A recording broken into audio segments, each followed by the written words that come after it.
Mind power അക്കാദമിയുടെ കോഴ്സുകളിൽ വരുന്ന സ്റ്റുഡൻസ് എല്ലാവരും പറയുന്ന ഒരു കാര്യമുണ്ട്. നമ്മൾ ഒരുപാട് വാല്യൂ പബ്ലിക് പ്ലാറ്റ്ഫോമുകളിലൂടെ നമ്മൾ കൊടുത്തുകൊണ്ടേയിരിക്കുന്നു എന്നുള്ളത്. ഒരുപാട് വാല്യൂ. അത് സത്യത്തിൽ നമ്മുടെ ഒരു പോളിസിയാണ്. നമ്മൾ കേൾക്കുന്ന, നമുക്ക് വേണ്ടി സമയം സ്പെൻഡ് ചെയ്യുന്ന ആളുകൾക്ക് വാല്യൂ കൊടുത്തുകൊണ്ടേയിരിക്കുക, അവരുടെ സമയത്തിന് മൂല്യം കൊടുത്തുകൊണ്ടേയിരിക്കുക.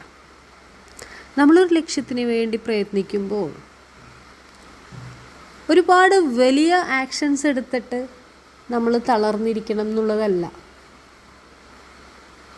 നമുക്കറിയാവുന്നതുപോലെ, നമുക്ക് പറ്റുന്നതുപോലെ ചെറിയ സ്റ്റെപ്പുകളാണെങ്കിലും എടുത്തുകൊണ്ടേയിരിക്കുക. സക്സസ് എന്നത് പറയുന്നത് എല്ലാവരെയും ഏതോ ഒരു പോയിന്റിൽ എല്ലാവരെയും കാത്തിരിക്കുന്ന ഒന്നാണ്. നമ്മളതുമായിട്ട് എത്തിക്കഴിയുമ്പോൾ, അലൈൻഡ് ആവുമ്പോൾ ഉറപ്പായും നമ്മളിലേക്ക് ആ വിജയം വരിക തന്നെ ചെയ്യും. അപ്പോൾ ചെറിയ സ്റ്റെപ്പുകൾ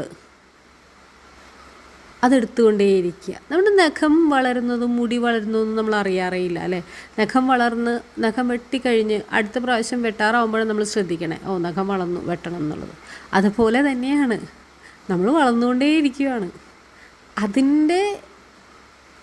അതിൻ്റെ റിസൾട്ടും തെളിവുകളൊന്നും കാണുന്നില്ല എന്ന് വെച്ചിട്ട്, നമ്മളുടെ കണ്ണിലത് പെടുന്നില്ല എന്ന് വെച്ചിട്ട് ആ പ്രവൃത്തി നടക്കണില്ല എന്ന് പറയാൻ പാടില്ല അല്ലേ. അതുപോലെ തന്നെയാണ് ആക്ഷൻ എടുത്തുകൊണ്ടേയിരിക്കുക. സ്ഥിരതയോടെ കൺസിസ്റ്റൻ്റായിട്ട് ആക്ഷൻ എടുത്തുകൊണ്ടേയിരിക്കുക. നമ്മൾ പോകേണ്ട ഡയറക്ഷൻ എന്താണെന്ന് ആദ്യം മനസ്സിലാക്കുക. ആ ഡയറക്ഷനിൽ സ്ഥിരതയോടെ പ്രവർത്തിച്ചു കൊണ്ടേയിരിക്കുക. ഒരിക്കൽ നിങ്ങളെ തേടി വിജയം വരിക തന്നെ ചെയ്യും. ഒരുപാട് വലിയ ഭാരം എടുത്ത് തലയിൽ വെച്ചിട്ട് എക്സോസ്റ്റഡായിട്ട് നിൽക്കുന്നതിനേക്കാൾ, തളർന്ന് നിൽക്കുന്നതിനേക്കാൾ നല്ലതാണ് ചെറിയ ചെറിയ സ്റ്റെപ്പുകൾ എല്ലാ ദിവസവും വെച്ചുകൊണ്ടേയിരിക്കുക. നിർത്തരുത്, തിരിഞ്ഞ് നോക്കണ്ട, മുന്നോട്ട് പോയിക്കൊണ്ടേയിരിക്കുക. നിങ്ങളെ കൈപിടിക്കാൻ, നിങ്ങളുടെ കൂടെ, നിങ്ങളുടെ മനസ്സിൽ ഈ ആഗ്രഹം തന്ന ശക്തി നിങ്ങളുടെ കൂടെ ഉണ്ട്. നിങ്ങൾ കണ്ടില്ലെങ്കിലും നിങ്ങളുടെ കൂടെ ആ ശക്തി പ്രവർത്തിച്ചുകൊണ്ടേയിരിക്കുന്നു. നിങ്ങൾക്ക് കാലം നിടറിയാൽ നിങ്ങളെ കൈപിടിച്ച് കയറ്റാൻ, അല്ലെങ്കിൽ നിങ്ങളെ ചേർത്ത് നിർത്താൻ ആ ശക്തി നിങ്ങളുടെ കൂടെയുണ്ട്. ആ വിശ്വാസത്തിൽ മുന്നോട്ട് കൊണ്ടേയിരിക്കുക.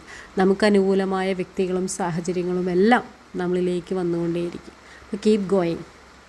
ആ മൊമെൻറ്റം ബ്രേക്ക് ചെയ്യാതെ പോയിക്കൊണ്ടേയിരിക്കുക. യെസ്, അത് നിങ്ങൾക്ക് അവകാശപ്പെട്ടാണ് നിങ്ങളുടെ വിജയം. അത് നിങ്ങളിലേക്ക് വന്നുകൊണ്ടേയിരിക്കുകയാണ്.